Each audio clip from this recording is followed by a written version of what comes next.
بالله من الشيطان الرجيم. بسم الله الرحمن الرحيم. الحمد لله رب العالمين الرحمن الرحيم مالك يوم الدين. إياك نعبد وإياك نستعين. اهدنا الصراط المستقيم صراط الذين أنعمت عليهم غير المغضوب عليهم ولا الضالين.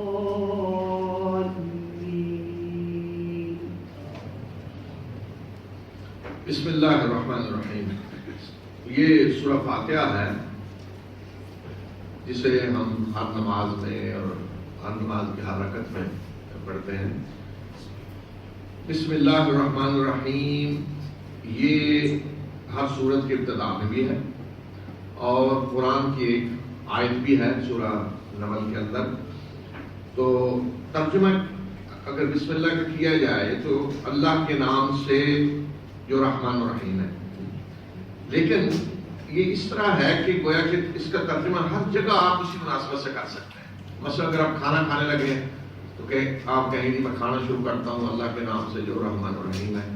میں پڑھنا شروع کرتا ہوں اللہ کے نام سے جو رحمان و رحیم ہے. میں چلنا شروع کرتا ہوں اللہ کے نام سے جو رحمان و رحیم ہے. جو بھی آپ کام کرنے لگیں گے اسی طرح کا اس کا مفہوم ہو جائے گا.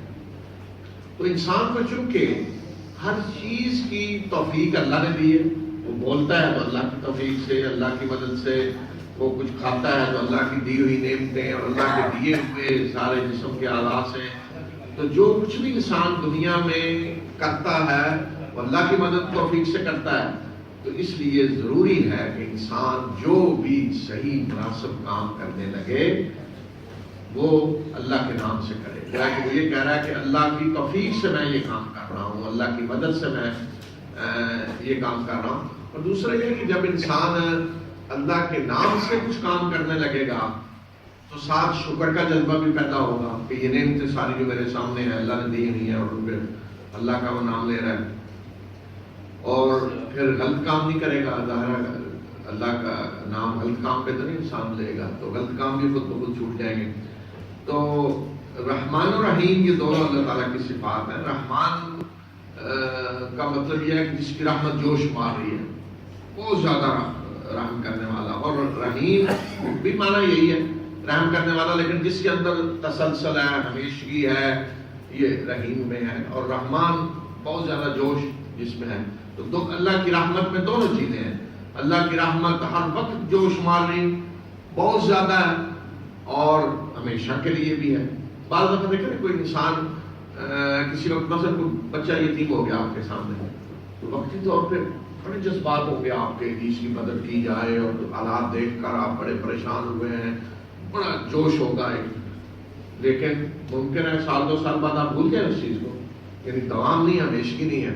تو اللہ تعالیٰ کی رحمت میں یہ دونوں چیزیں ہیں.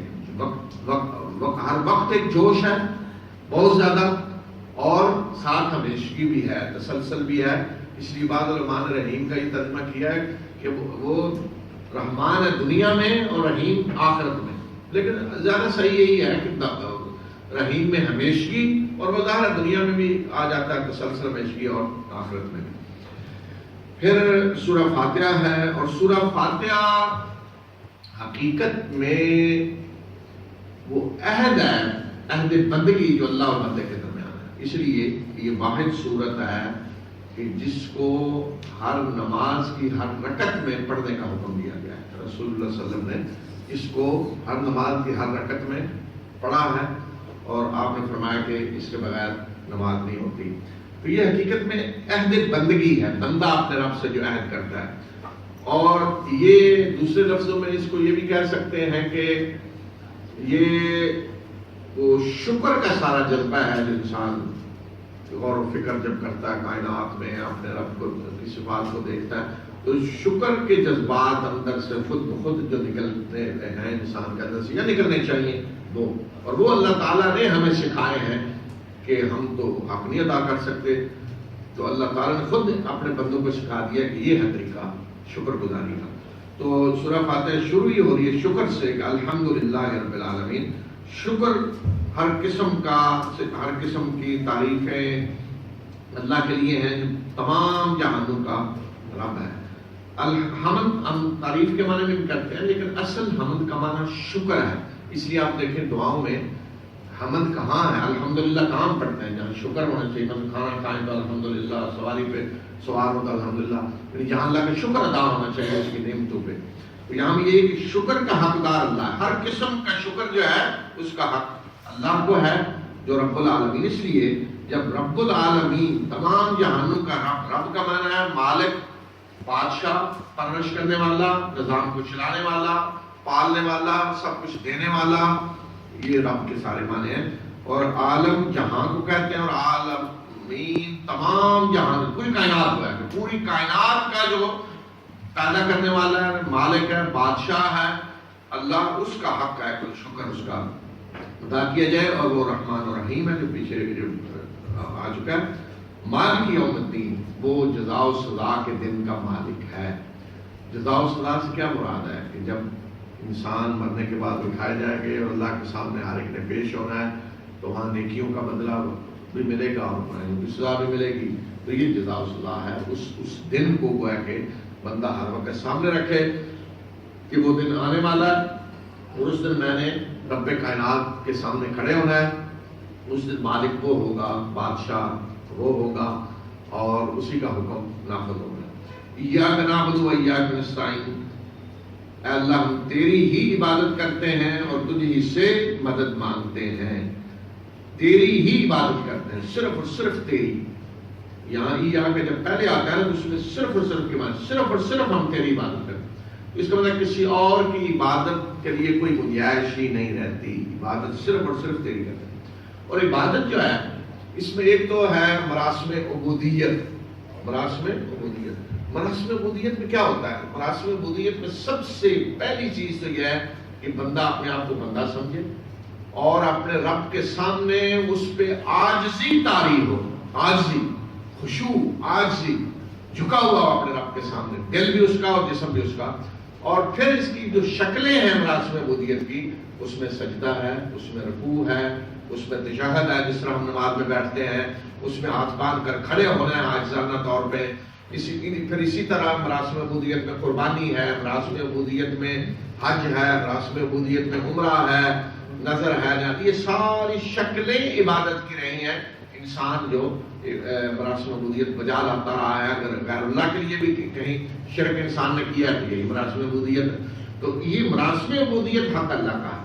اے پروردگار ہم تیری عبادت کرتے ہیں، یعنی یہ ساری چیزیں بھی تیرے لیے ہوں گی.